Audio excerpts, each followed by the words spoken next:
Single Sundays is going to end up being. It is where we end up taking our single issues that we picked up this week, covering it, and going over, ranking what I have in the pull list. Sometimes I take some flyers, sometimes some interesting stuff pops up, and all that shenanigans. So without further ado, let's dive on in and break down your dose of Single Sundays. So starting off, I have one flyer, and that is Doom Quest number 1. It's a little setup for Doom. It's staying in the story.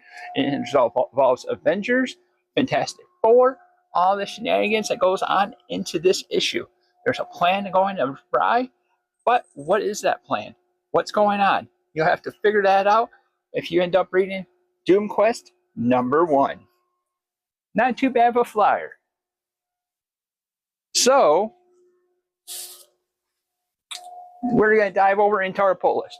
What's a pull list? Well, it's when you go to your local comic book shop, ask them to pull your books that you're wanting. They normally end up having that be in a little bin for you. It's a good way for you to guarantee getting the books that you want. So with that, our pull list has 3 issues this week. That's right, we're rocking with 3 issues. So that means we have a top 3. So coming in at number 3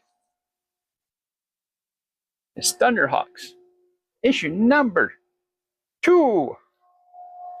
This wraps up the event for this month for the entire Thundercats Silverhawks event that they have going on. But this ends up setting up what's happening in the future, what they have. They now have all the Thunderium that they need to come to the future. But is there going to be something that's going to stop? Well, you'll end up finding that out in Thunderhawks issue number 2. Coming in at number 2, it is going to be Absolute Wonder Woman issue number 20. Another big 2 on there, except for this one has a 0. We end up setting us up. This is finishing up the one story that they end up having, but it also ends up benchmarking the next story that's going to be going on. Solid story that's going on. We end up finding out some shenanigans that's going in there. Diana is having a little bit of a hard time going on. You do have an interesting moment where you have the, what's her name, Zatanna way of magic that goes on there, so it makes it a little bit trippy reading it backwards, but it's kind of goes up good with the story.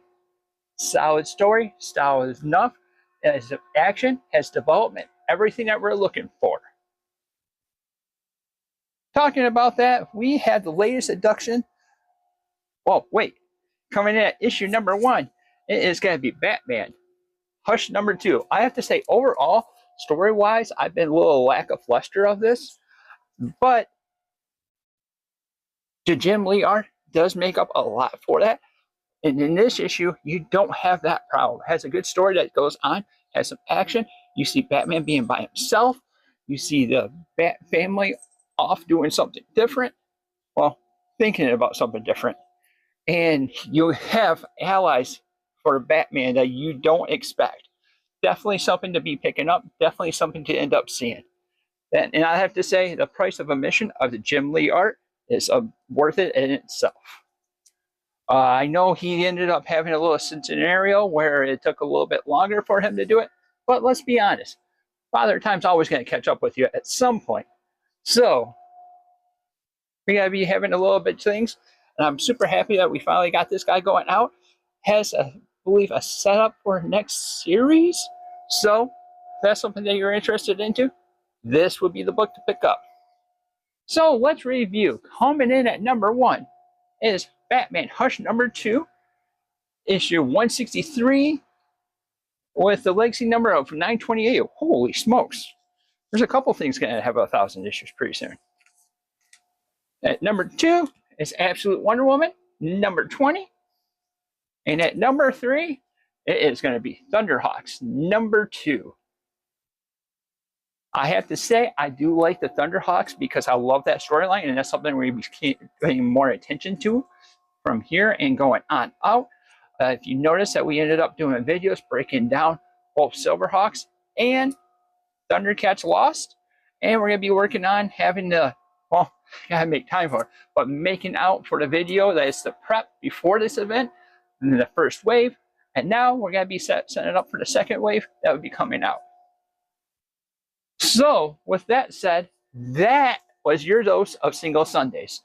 What did you think of it? Would you think about doing a little bit different backgrounds randomly that we go on with it? To do that.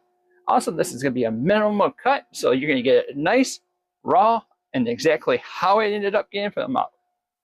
Let us know what you think about it down in the comments down below. And as always, thank you for watching, and until next time, we'll see you later.